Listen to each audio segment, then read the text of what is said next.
Bab 6 Energi internal orang ini berfluktuasi. Sama seperti energiku. Bab 6 Energi internal orang ini berfluktuasi. Sama sepertiku. Chen Fu. Kesadaran Chen Qiansui akhirnya pulih dari kondisi terpenjara itu. Dan ketika dia membuka matanya, dia menemukan bahwa semua yang ada di depan matanya telah berubah secara drastis. Kamar tidur kediaman Chen yang sudah agak aneh dalam ingatannya membuatnya tertegun beberapa detik. Mimpi, masih nyata. Saya benar-benar mati di tangan harimau. Sungguh memalukan bagi seorang pembudidaya. Tidak tahu kenapa, memikirkan harimau raksasa berwarna-warni itu, Chen Qiansui langsung tidak bisa menahan emosinya. Dia begitu marah sampai giginya gatal. Tidak peduli apa yang dikatakannya. Dia juga seorang gadis suci yang bermartabat dari Sekte Pedang Roh. Tetapi dia tidak dapat mengalahkan seekor harimau yang belum sepenuhnya berubah menjadi iblis 2 kali berturut-turut. Yang membuatnya merasa sangat malu. Untungnya, tidak ada orang lain yang tahu tentang hal semacam ini. Kalau tidak, ia berharap bisa mencari celah di tanah dan menyelinap masuk. Aku seharusnya tidak menusuknya di dahi dengan pedang. Jika menembus matanya, dia akan mati. Semakin aku memikirkannya, semakin aku jadinya tidak mau. Semakin aku memikirkannya, semakin marah aku. Tiba-tiba, perintah teks yang begitu familiar sehingga mereka tidak lagi familiar dengannya dihadirkan di dalam kesadaran. Katakan padanya bahwa apa yang dia alami bukanlah mimpi. Itu benar. Simulator kultivasi abadi juga tidak menipunya. Kematian di simulator tidak akan memengaruhi kenyataan. Anda bertahan hidup selama 5 tahun, 4 bulan, dan 13 hari dalam simulasi pertama kultivasi makhluk abadi. Dan Anda telah mencapai standar untuk mendapatkan hadiah. Masih ada waktu pendinginan selama 12 jam sebelum simulasi kultivasi kehidupan berikutnya. Anda mendapatkan hadiah berikut. Hadiah 1/1 tahun penebusan dosa energi internal dan pengalaman dao bela diri diperoleh dari penebusan dosa Anda. Hadiah. Apakah simulator kultivasi abadi ini benar-benar bisa diberi hadiah? Chen Qiansui terkejut. Cukup terkejut. Tampaknya dia tidak tahu bahwa ada kesenjangan yang cukup besar antara imbalan yang diterimanya dan imbalan yang diterima bayi. Dengan bisikan, dia segera merasakan sedikit lebih banyak energi internal dalam tubuhnya sendiri, dan beberapa pengalaman tentang martial Dao. Meskipun jejak energi internal ini langsung dikuasai oleh ribuan kekuatan roh, namun, itu juga menunjukkan betapa besarnya hadiah itu. Masalahnya adalah, apa gunanya? Kekuatan roh dalam tubuhnya sedang melonjak. Apa gunanya menggunakan energi internal orang-orang sungai dan danau? Dan pengalaman bela diri Dao yang sedikit itu terasa sama sekali tidak berguna. Jika Anda memberi saya sedikit pengalaman dalam membudidayakan makhluk abadi, mungkin masih ada sedikit gunanya. Dia menggelengkan kepalanya. Lagi pula, metode pernafasan itu tampaknya tidak bisa digunakan dalam kenyataan. Chen Qiansui menemukan titik buta. Teknik kultivasi yang sebenarnya tidak dapat digunakan dalam simulator. Dan teknik kultivasi dalam simulator tidak dapat digunakan dalam kenyataan. Kecuali teknik kultivasi diperoleh dari hadiah simulator.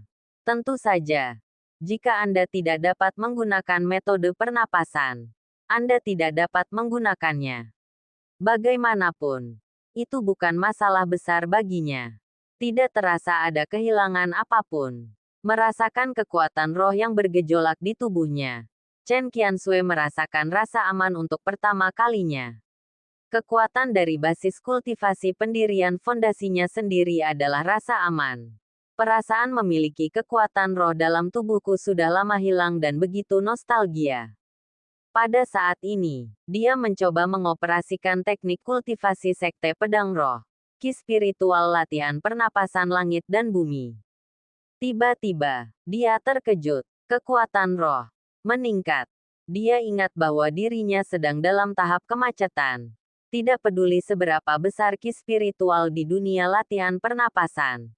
Tidak ada cara untuk memurnikannya guna meningkatkan kekuatan roh, dan sulit untuk menerobos ke basis kultivasi yang lebih tinggi. Tetapi, sekarang dia telah memurnikan kekuatan roh yang baru, dan kekuatan roh itu telah mengalir ke dalam meridian.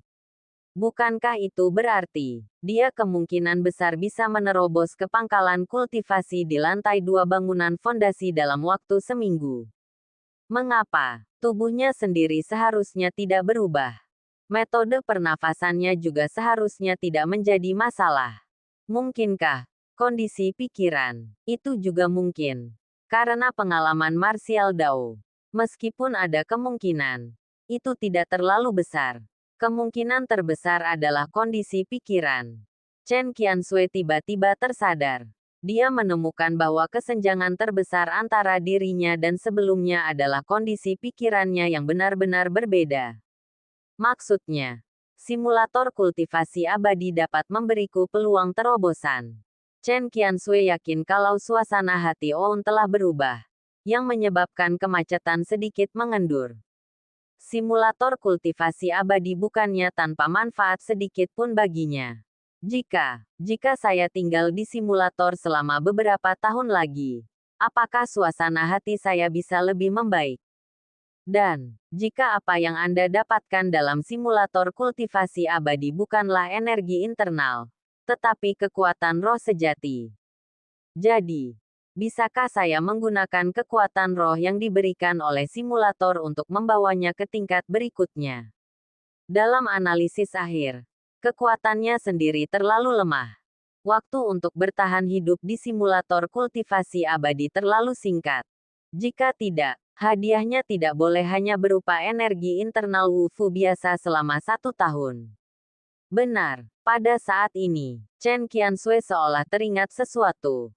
Dia tiba-tiba bangkit dan berjalan untuk mendorong pintu hingga terbuka, menatap matahari di langit, dan memperhatikan di mana matahari berada sekarang.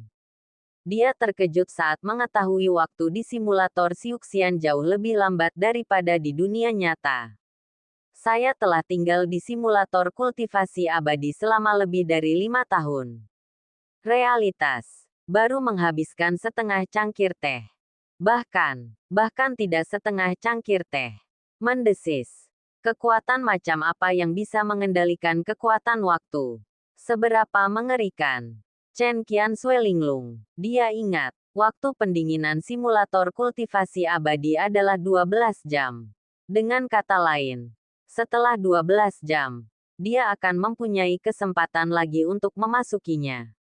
Mungkin aku tidak seharusnya memperlakukan simulator kultivasi abadi ini sebagai orang besar yang mempermainkanku. Tetapi aku seharusnya memperlakukan simulator kultivasi abadi sebagai alam rahasia untuk berlatih. Itu benar, alam rahasia. Mungkin ini adalah cara yang benar untuk membuka simulator kultivasi abadi. Ini kesempatannya. View, perasaan mati sekali ternyata tidak begitu menyenangkan. Chen Qiansui mengingat kembali sentuhan sebelum kematiannya, dan suasana hatinya diliputi kabut. Dia tidak ingin mengalami perasaan itu untuk kedua kalinya. Susah ya kalau turun gunung. Yuk jalan-jalan. Ngomong-ngomong biar suasana hatimu tenang. Petik 2. Dia berbicara pada dirinya sendiri. Begitu dia keluar, dia melihat seorang pembantu di kediaman Chen sedang berjalan sambil membawa setumpuk pakaian yang baru dicuci. Entah mengapa, dia tiba-tiba teringat pada ibu di simulator itu. Biarkan aku membantumu. Chen Qiansui secara tidak sengaja mengucapkan kalimat ini, yang cukup untuk membuat gadis kecil itu ketakutan hingga menjadi orang bodoh.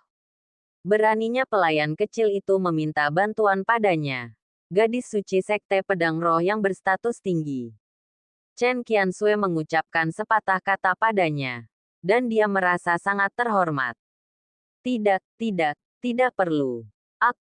Aku bisa melakukannya sendiri. Gadis pelayan itu tergagap dengan gugup. Chen Qiansui melihat punggung gadis pelayan Xiao yang melarikan diri. Chen Qiansui terdiam selama beberapa detik. Rasanya aku telah berubah. Tahukah kamu? Saat dia berada di sekte pedang roh, Dia jarang sekali berkomunikasi dengan orang lain. Apalagi berinisiatif untuk berbicara dengan orang lain seperti yang dilakukannya sekarang. Tetapi setelah dipikir-pikir, itu benar. Dalam simulator kultivasi abadi, aneh rasanya menjadi orang biasa selama 5 tahun tanpa mengubah kepribadiannya. Chen Qianxue meninggalkan kediaman Chen. Datang keluar. Kota Qinghe yang ramai sangat sibuk dengan orang yang datang dan pergi. Dan dia merasa sedikit tidak nyaman. Saat dia berada di simulator, dia pada dasarnya tinggal di desa kecil. Pada hari kerja, yang saya lihat hanyalah penduduk desa yang bekerja saat matahari terbit dan beristirahat saat matahari terbenam. Suasana pedalaman itu damai. Sekarang dia berjalan di kota kabupaten yang sangat ramai. Dan dia selalu merasa sedikit aneh. Tidak terlalu nyaman. Sepanjang jalan, dia merasakan banyak tatapan orang tertuju padanya. Dan pasti tidak banyak orang yang mengenalnya. Kebanyakan dari mereka tertarik pada penampilan atau temperamennya. Chen Qianxue terbiasa mengabaikan semua tatapan. Namun, tepat saat dia melewati depan sebuah apotek, langkah kakinya tiba-tiba terhenti. Dan dia menoleh untuk melihat ke dalam apotek. Matanya dipenuhi dengan keheranan yang tidak dapat disembunyikan.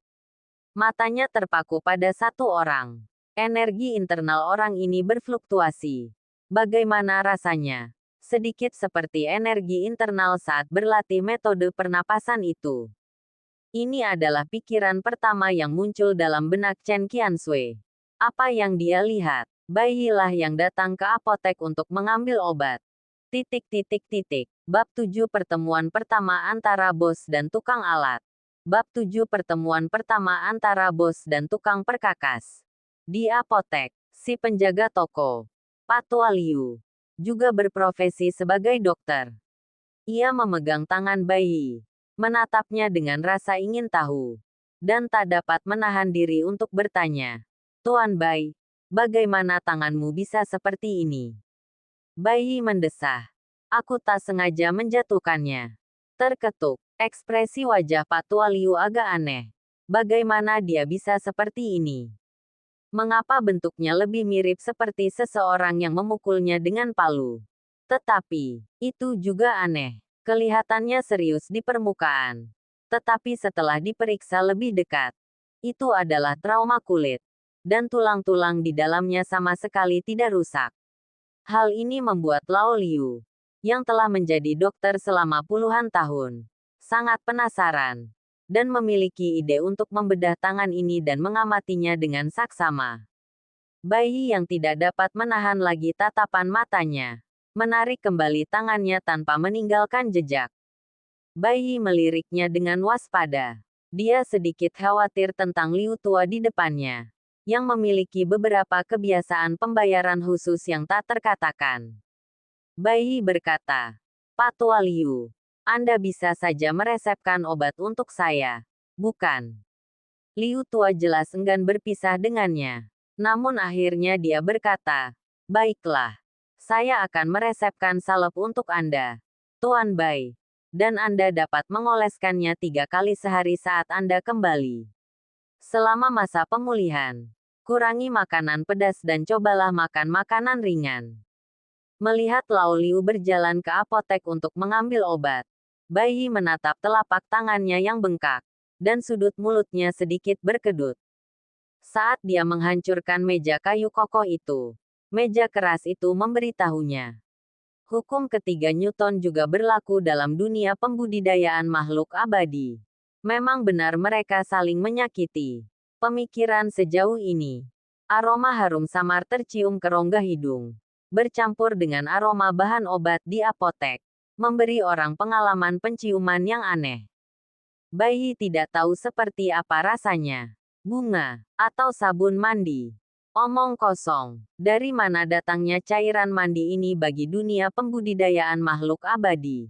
Tiba-tiba, sebuah suara yang membuatnya terasa sedikit familiar, namun semakin asing, datang dari belakang. "Bisakah kau menunjukkan tanganmu?" Ini suara wanita, renyah dan enak. "Bagus sekali. Bayi menoleh ke belakang dengan takjub. Lalu ia melihat seorang wanita yang ketampanannya mendekati 100% di jalan. Bahkan sebanding dengan karakter 3D yang dimodel dengan cermat. Namun masalah terbesarnya sekarang adalah, dia pernah melihat wajah dan orang ini sebelumnya. Dia tahu itu. Bukankah ini gadis suci Chen Qiansui dari Sekte Pedang Roh? Mengapa dia ada di sini? Kebetulan sekali. Bukankah dia baru saja selesai mensimulasikan kehidupan sebagai pembudidaya abadi? Tidakkah kamu perlu bersantai? Sebagai gadis suci Sekte Pedang Roh, dia juga keluar untuk jalan-jalan. Bayi tidak pernah bermimpi bahwa saat dia pergi mengambil obat di daerah sebesar itu, dia akan selalu bertemu dengan tukang perkakas pilihannya. Atau, Chen Qiansui lah yang berinisiatif menemukannya. Dan Bayi juga memperhatikan apa yang dikatakan Chen Qiansui kepadanya. Tangan. Bayi sedikit bingung. Keheranan awal di mata Chen Qiansui telah ditutupi olehnya. Dia mengangguk sedikit, menunjukkan oke, tidak. Bayi, yang telah menjalani berbagai metode kematian di simulator kultivasi abadi dan menjaga tingkat kehati-hatian tertentu dalam segala hal. Saat dia melihat rambut Chen Qiansui, kewaspadaan batinnya sudah penuh. Terutama saat menghadapi permintaan tukang perkakas itu, yang kedengarannya sangat aneh. Dia dengan tegas menolaknya. Aku tidak mengenalmu. Dia menambahkan, saya alergi terhadap wanita. Chen Qiansui, bagaimana Anda menemukan alasan penolakan yang tampaknya tidak dapat diandalkan ini? Pada saat ini, Liu Tua, penjaga toko apotek, keluar dari apotek sambil membawa sebotol salep. Sambil berjalan, ia berkata, Tuan Bai, salep ini mungkin lebih manjur. Jadi jangan mengoleskannya pada tempat yang tidak seharusnya dioleskan hanya demi rangsangan. Jangan menggunakannya di tempat yang tidak seharusnya. Hei, kau ingat wanita tua di seberang jalan itu?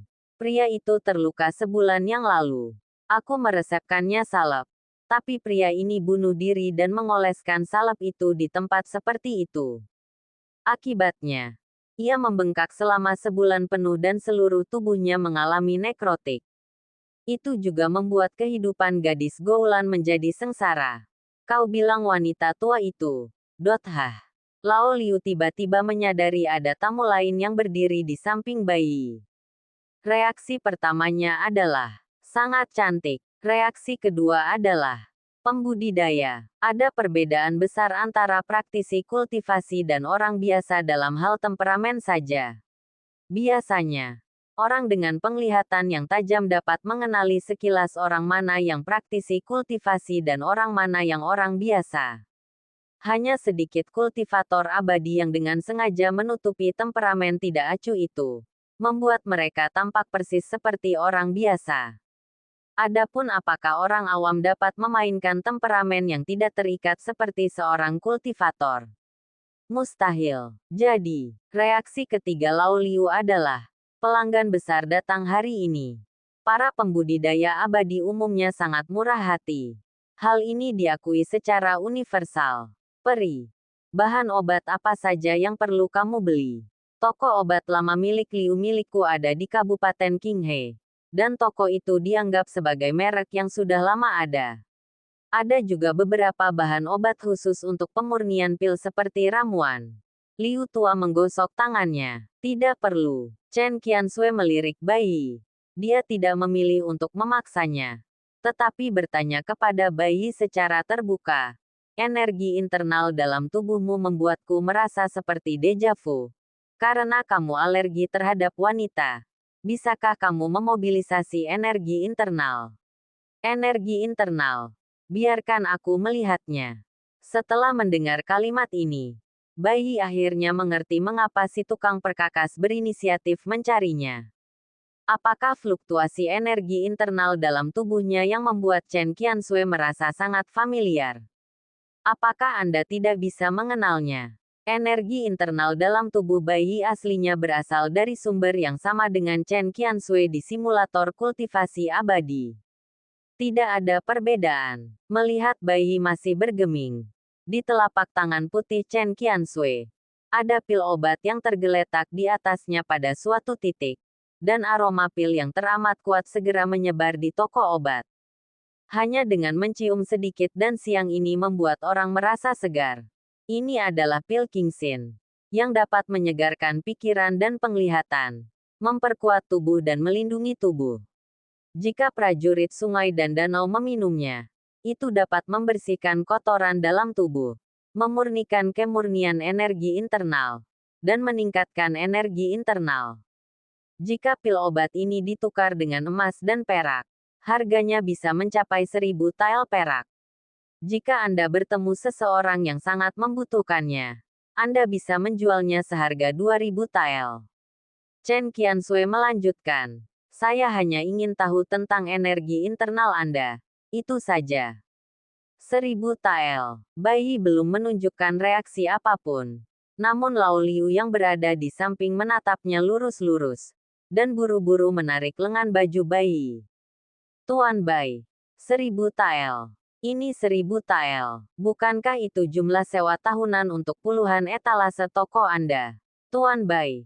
Bisakah Anda menabung Lao Liu untuk 1000 tael yang Anda hasilkan? Sewa saya bulan depan. Meskipun Bai Yi juga tercengang dengan pengeluaran boros yang dilakukan gadis suci Sekte Pedang Roh ini. Namun ketenangan yang dangkal masih perlu diimbangi. Lihatlah masa depanmu. Apakah 1000 tael akan membuatmu tidak dapat menemukan utara? Momen berikutnya, dia melihat telapak tangan Chen Qiansui. Dan sebuah pil obat lain muncul entah dari mana. Bentuknya persis sama. His. Orang tukang alat ini punya lebih banyak uang daripada bosnya. Pada saat berikutnya, pil Kingsin lainnya muncul. 3000 tael. Tenaga dalam tubuh Bai Yi telah terkondensasi dalam telapak tangannya. Ia bersumpah bahwa itu bukan karena ia tidak menjaga pikirannya, tetapi karena tenaga dalamnya sendiri memiliki pikirannya sendiri. Bab 8 masalah yang ditinggalkan pendahulunya kepada Bai Yi. Bab 8 masalah yang ditinggalkan pendahulunya pada Bai Yi.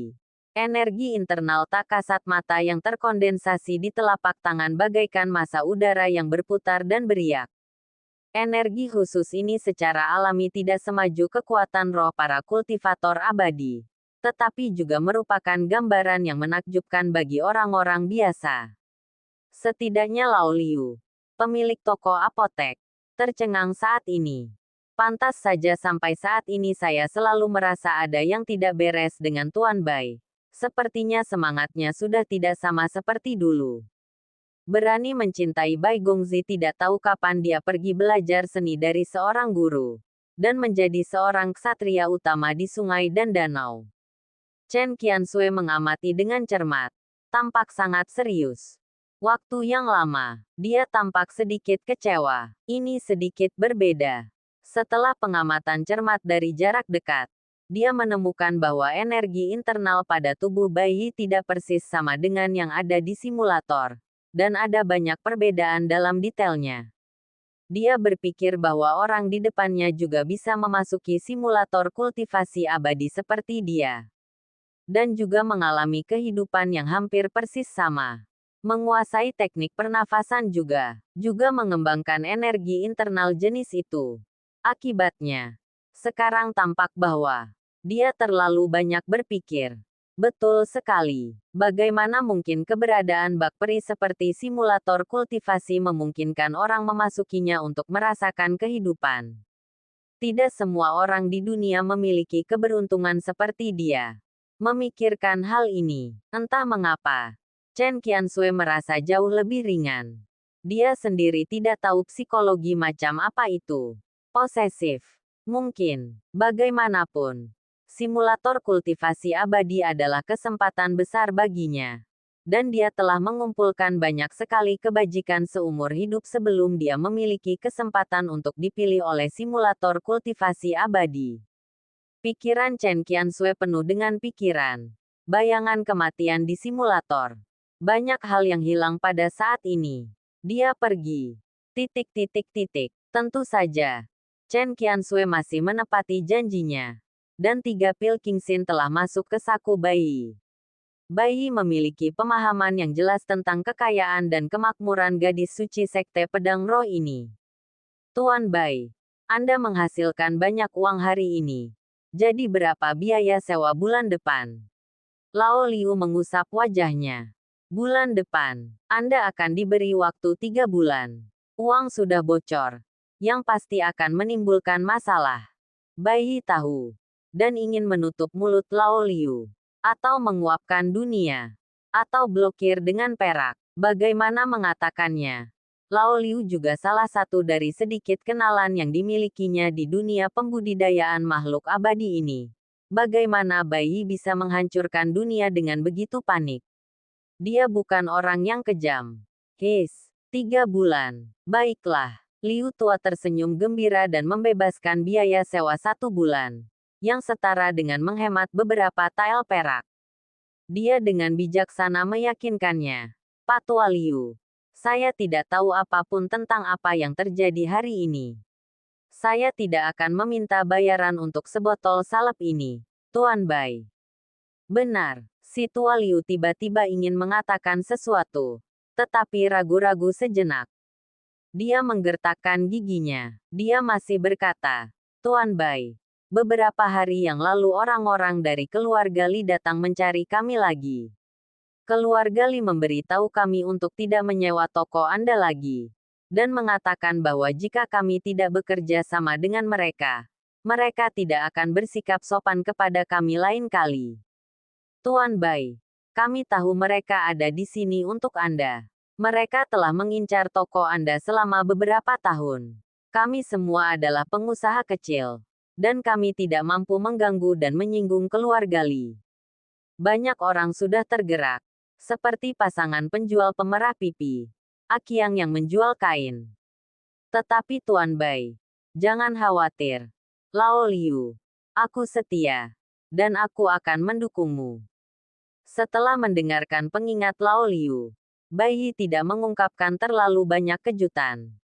Dia yang bepergian ke dunia ini bukannya tanpa masalah. Pendahulunya meninggalkannya dengan banyak kekacauan. Kekacauan terbesar adalah konflik antara pendahulunya dan keluarga Li di Kabupaten Qinghe. Keluarga Li adalah keluarga terkenal di Kabupaten Qinghe. Konon katanya sudah diwariskan turun-temurun selama ratusan tahun, dan merupakan keluarga yang mengkhususkan diri dalam bisnis, dengan pengaruh yang kuat di Kabupaten Qinghe.